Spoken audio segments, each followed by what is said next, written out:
ইন্না আনজালনাহু ফি লাইলাতিল কদর, আমি নাযিল করেছি কোরআনকে কোথায়? কদরের রাতে। ওয়া মা আদরাকা মা লাইলাতুল কদর, হে নবী আপনি কি জানেন লাইলাতুল কদর কি? লাইলাতুল কদরি খায়রুম মিন আলফি শাহর, হাজার মাসের চাইতে উত্তম। তানাজ্জালুল মালাইকাতু ওয়ার রূহু, এই রাতে নাযিল হন, অবতীর্ণ হন কারা? ফেরেশতারা এবং জিবরাইল আলাইহিস সালাম। বিইذনি রাব্বিহিম মিন কুল্লি আমর, মিন কুল্লি আমর মানে এখানে এক বছরের নতুন যে তাকদীর, এই তাকদীরটাকে নবায়ন করা হয় সবে বরাদেন, হ্যাঁ সবে কদরে। আর সালামুন হিয়া হাত্তা মাতলাইল ফজর, ফজর পর্যন্ত খালি শান্তি আর শান্তি। তার মানে কদরের রাতে কোরআন নাযিল হয়েছে। আর কদরের রাত কোন মাসে? রমাদান মাসে। কোন দশকে? শেষ দশকের কোন কোন রাত হতে পারে? মাশাআল্লাহ 21, 27, 21, 23, 25, 27, 29, এর মধ্যে যে কোনো একটা। ওই যে বলে 27 হবে, হতেই হবে। 21, 23, 25, 27, 29 যে কোনো এক রাতে হতে পারে।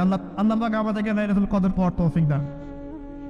এবং যুবকদের যৌবনে আল্লাহ পাক বেশি বেশি রমজান দান করুন, বেশি বেশি লাইলাতুল কদর দান করুন। আগেকার উম্মতের হায়াত লম্বা ছিল, তাই তারা অনেক সময় পেত ইবাদত করা। আমাদের যেহেতু একটা শর্ট, এই কারণে আল্লাহ রাব্বুল আলামিন আমাদেরকে এরকম উৎসবের কিছু সিজন দিয়েছেন, ইবাদতের সিজন দিয়েছেন। যেমন লাইলাতুল কদর, এক রাত ইবাদত করবেন, 1000 মাস ইবাদতের চাইতে উত্তম হবে ইনশাআল্লাহ। আল্লাহ রাব্বুল আলামিন আমাদের সবাইকে বেশি বেশি নেক আমল করার তৌফিক এনায়েত করুন। এখন আল্লাহ পাক বলছেন কোরআন নাযিল করেছি লাইলাতুল কদরে। লাইলাতুল কদর হচ্ছে রমজান মাসের শেষ দশক, তারপরে রমাদান মাসে কোরআন নাযিল হয়েছে। তাহলে রমাদান মাসের সবচেয়ে ইম্পর্টেন্ট বিষয় কি ভাই? কোরআন নাযিল হওয়া। এখন কোরআন নাযিল হওয়ার পর কি হয়েছে? উত্তর, কোরআন নাযিল হওয়ার পর মাত্র 23 বছরের ব্যবধানে, কত বছর? মাত্র 23 বছরের ব্যবধানে একটা আইয়ামে জাহেলিয়াত মানে আবু জেহেলের সমাজ মুহাম্মদ সাল্লাল্লাহু আলাইহি ওয়াসাল্লামের সমাজে পরিণত হয়েছে। বলি আল্লাহু আকবার। বিসমিল্লাহ।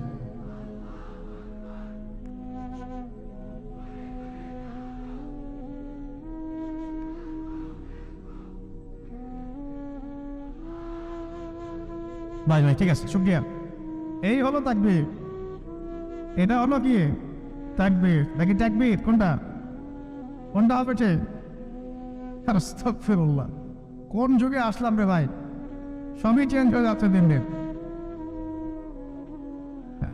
আচ্ছা ঠিক আছে, শুকরিয়া। প্রিয় ভাই, আমার দিকে খেয়াল করেন। রমজান মাসে কেবলা পরিবর্তন মানে নতুন জাতির উত্থান হবে তো ইনশাআল্লাহ। রমজান মাসে কোরআন নাযিল হওয়া, কোরআন নাযিলের মূল উদ্দেশ্য ছিল আবু জেহেলের সমাজটাকে পরিবর্তন করে মুহাম্মাদের সমাজে পরিণত করা সাল্লাল্লাহু আলাইহি ওয়াসাল্লাম। হয়েছে কি না? 23 বছরে হয়েছে না? আবু জেহেলের সমাজ মানে কি? যে সমাজে শিরকে ভর্তি ছিল, কি ছিল? এখন নাই? মুসলিম অমুসলিম উভয় সমাজে শিরক নাই? বহু মুসলিম কবর পূজা করে কিনা, মাজার পূজা করে কিনা, আছে না এগুলা? আপনাদের এলাকায় আছে কিনা আমি জানি না। আমি বহু জায়গায় ঘুরে আসছি বাংলাদেশে, বাপরে বাপ। এবং কোনো কোনো জায়গায় তারা এত বেশি শক্তিশালী, বলতে গেলে কল্লাকাটি বেলা বেড়ে যাবে, মাথা খারাপ। যাক, আল্লাহ পাক আমাদের সবাইকে সর্বপ্রকার শিরক থেকে বাঁচিয়ে রাখুন, আমিন। কবরের সাহিত্য ব্যক্তি আমার কোনো অকল্যাণ করতে পারবে? সে আমাকে সন্তান দিতে পারে? সে আমার লাভ ক্ষতির মালিক? সে গায়েবের খবর জানে? তাহলে পরকালে আমাকে পুলিশে পার করে দিবে?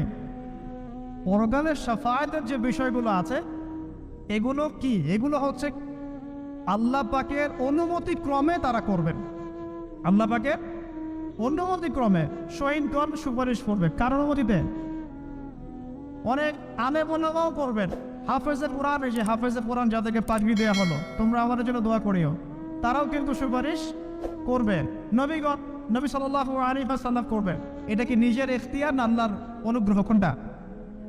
এটা আল্লাহ পাকের অনুগ্রহ। আকীদা স্পষ্ট রাখবেন। এরপরে আসেন তো, যেটা বলছিলাম প্রিয় ভাই, আবু জেহেলের যুগ মানে কি? শিরকে ভর্তি। আবু জেহেলের যুগ মানে সুদে ভর্তি সমাজ। আবু জেহেলের যুগ মানে হচ্ছে মাদকে ভর্তি সমাজ। আবু জেহেলের যুগ মানে মেয়েদের অবমাননা। আবু জাহেলের যুগ মানে গোত্রীয় হানাহানি, এগুলো ছিল আবু জাহেলের যুগ। এখন এই সমস্যাগুলো এই বিশ্বে আছে কি নাই? তাহলে এই বিশ্বের প্রেক্ষাপটেও কোরআন নাজিলের সেই মর্ম চলবে কি চলবে না? একই বিষয় না? আবু জাহেলের যুগে যা ছিল এই বিশ্বে আমরা তাই দেখছি। আবু জাহেলের যুগে লাইলাতুল কদরে কোরআন নাজিল হয়েছে রমজান মাসে, তার মানে এখনও সেই একই হক আদায় করতে হবে কোরআনকে কেন্দ্র করে, কথা ঠিক কিনা? তাহলে এখন প্রশ্ন হচ্ছে কিভাবে করব? কিভাবে আমরা এখনকার জাহেলিয়াতগুলো দূর করে মুহাম্মাদের সমাজ প্রতিষ্ঠা করব? এটা ইম্পর্টেন্ট কিনা? রমজানের সবচেয়ে ইম্পর্টেন্ট বিষয় হচ্ছে কোরআন নাজিল হওয়া। আর কোন কোরআন? যেই কোরআন শুধু তেলাওয়াত করা হয় নাই, যেই কোরআন দিয়ে সমাজ পরিবর্তন করা হয়েছে। আল্লাহ পাক বোঝার তৌফিক দান করুন। আমরা কি চাই কোরআন দিয়ে সমাজ পরিবর্তন হোক? চাই কি? 6টা কাজ করতে হবে, রাজি আছেন? 6টা কাজ করতে হবে, রাজি আছেন? যদি কাজ না করতে পারেন তাহলে অহেতুক খালি ঠিক বেঠিক বলে লাভ নাই। রাজি আছেন কিনা? 1 নাম্বার, প্রত্যেককেই আল কোরআন তেলাওয়াত করা শিখতেই হবে। রাজি আছেন? এমন একজন সাহাবী আপনি দেখাতে পারবেন না যিনি কোরআন তেলাওয়াত করতে জানতেন না। একজন সাহাবী দেখান আমাকে, তিনি কোরআন তেলাওয়াত করতে পারতেন না। পারবেন? তার মানে শুধু কোরআনের আলো ঘরে ঘরে জানো এই স্লোগান দিয়ে সমাজ পরিবর্তন হয় নাই। কোরআনের হক আদায় করেছেন বিধায় হয়েছে। আমরা কি রাজি আছি কোরআন তেলাওয়াত করা শিখবো ইনশাআল্লাহ? একজন ব্যক্তি বাকি থাকবেন না যিনি কোরআন তেলাওয়াত করতে পারেন না, এমন একজন ব্যক্তি বাকি থাকবেন না ইনশাআল্লাহ। রাজি আছেন? যার বয়স 70 হয়ে গেছে আপনিও কায়দা নিয়ে বসবেন ইনশাআল্লাহ। আপনার বয়স 80 হয়ে গেছে তাও কায়দা নিয়ে বসবেন ইনশাআল্লাহ। ও পড়তে পড়তেই মন হয়ে যায়, তাও সমস্যা নেই। রাজি আছেন? কোরআনের হক আদায় করতেই হবে, আদারওয়াইজ এভাবে সমাজ পরিবর্তন হবে না। আবেগ দিয়ে, স্লোগান দিয়ে, জনস্রোত দিয়ে কোনো কাজ নাই। জনস্রোত দিয়েও কোনো কাজ নাই। কাজের মানুষ দরকার। কি দরকার? কাজের মানুষ দরকার। আপনি পঙ্গপাল দিয়ে কি করবেন? অ্যাক্টিভ কাজের মানুষ দরকার। দরকার কিনা? শিক্ষিত যোগ্য মানুষ দরকার। অতএব আগে কোরআন পড়া শেখেন, আল্লাহ পাক তৌফিক দান করুন। আমি দোয়া করি আল্লাহ পাক আমাকে এবং আপনাদের সবাইকে নিয়মিত কোরআন তেলাওয়াত করার তৌফিক দান। 1 নাম্বার, কোরআনের সাথে কোরআন নিয়ে গবেষণা করতে চান, আগে কোরআন তেলাওয়াত বাড়াতে হবে।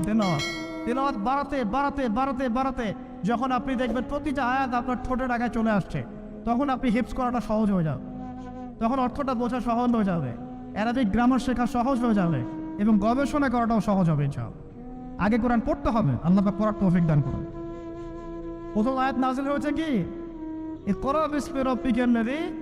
তা পড়াশোনাই তো করতে চায় না একজন, খালি ওয়াজ শুনতে চায়।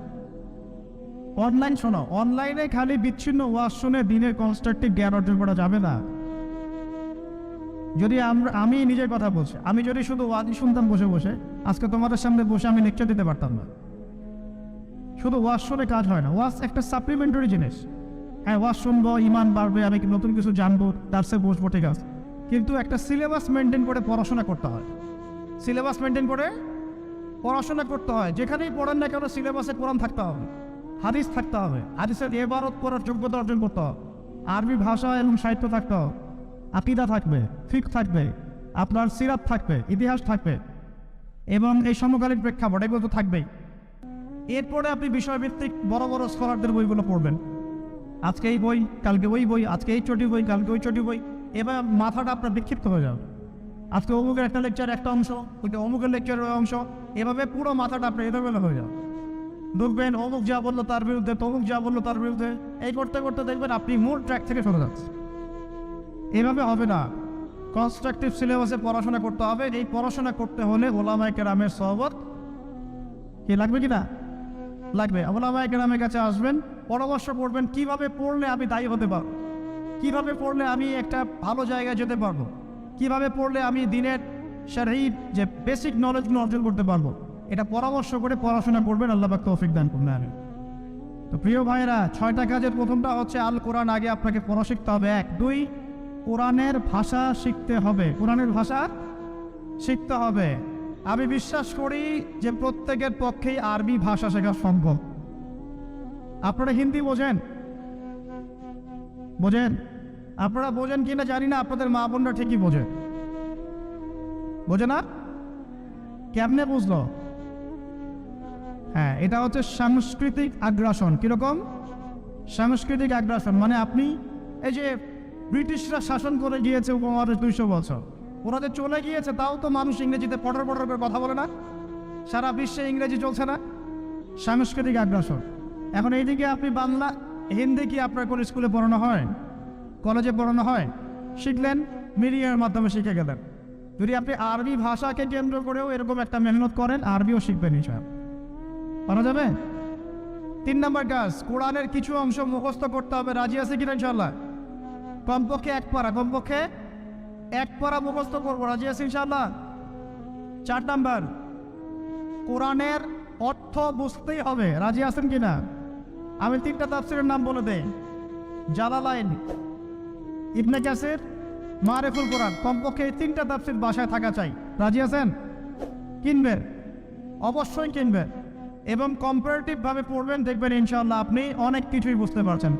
আপনি আরবি ভাষা না শিখলেও, না বুঝলেও কমপক্ষে প্রতিদিন 10টা করে আয়াত পড়বেন অর্থ সহ। পারবেন কিনা ইনশাআল্লাহ? রাজি আছেন তো ইনশাআল্লাহ? 5 নম্বর হচ্ছে আল কোরআনের আদেশ মানা, নিষেধ বর্জন করা।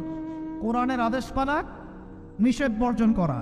আল্লাহ পাক আমাদের সবাইকে কোরআনের আদেশ মানা, নিষেধ বর্জন করার তৌফিক দান করুন, বলি আমিন। আর 6 নম্বর হচ্ছে কোরআনের দাওয়াত মানুষের দুয়ারে দুয়ারে পৌঁছে দেয়া। পারবেন না ইনশাআল্লাহ? যারা কোরআন শিখেছি, টুকটাক কিছু পড়েছি, জেনেছি, অতটুকুই আপনি মানুষের কাছে পৌঁছে দেন। আল্লাহ পাক তৌফিক দান করুন। এই 6টা কাজ কোরআন কেন্দ্রিক করতে হবে ইনশাআল্লাহ, তাহলে কোরআনের সমাজ প্রতিষ্ঠা হবে ইনশাআল্লাহ। আল্লাহ পাক আমাদের সবাইকে কবুল করুন, বলি আমিন। তাহলে রমাদান মাসে কেবলা পরিবর্তন হয়েছে, ওই শিক্ষা আমরা শিখেছি। কোরআন নাজিল হয়েছে, এই শিক্ষাও শিখলাম। আরেকটা কাজ হয়েছে রমজান মাসে, কি ওই যে ভাই বললো কি হয়েছে? আচ্ছা, বদর যুদ্ধে একদিকে নবী সাল্লাল্লাহু আলাইহি ওয়াসাল্লাম এবং সাহাবীরা মাত্র 313 জন, আর রাহিকুল মাকতুম হয়ে আছে 317 জন, যেটাই হোক না কেন অ্যাপ্রক্সিমেটলি। ওই দিকে আছেন তারা প্রায় 1500। ওই দিকের বাহিনীর নাম কি? আবু জাহেলের বাহিনীর নাম কি? কুরাইশ বাহিনী। কি বাহিনী? তারা শক্তিশালী ছিল না মুসলিমরা? ওরা শক্তিশালী ছিল। ওদের ঘোড়া বেশি, ওদের উট বেশি, ওদের অস্ত্র বেশি। আর মুসলিমদের মাত্র 2টা ঘোড়া। কয়টা ঘোড়া? 2টা ঘোড়া। 2টা ঘোড়া, অল্প কিছু উট, বাকিরা পায়ে হেঁটে যাচ্ছে, অস্ত্র শস্ত্র নাই। তাহলে এই যুদ্ধে কে জয়লাভ করেছে শেষমেশ? আল্লাহ পাক ফেরেশতা নামিয়ে সাহায্য করেন নাই। রমজানে বদরের যুদ্ধ হয়েছে, মুসলিমরা বিজয় লাভ করেছে, তাই তো?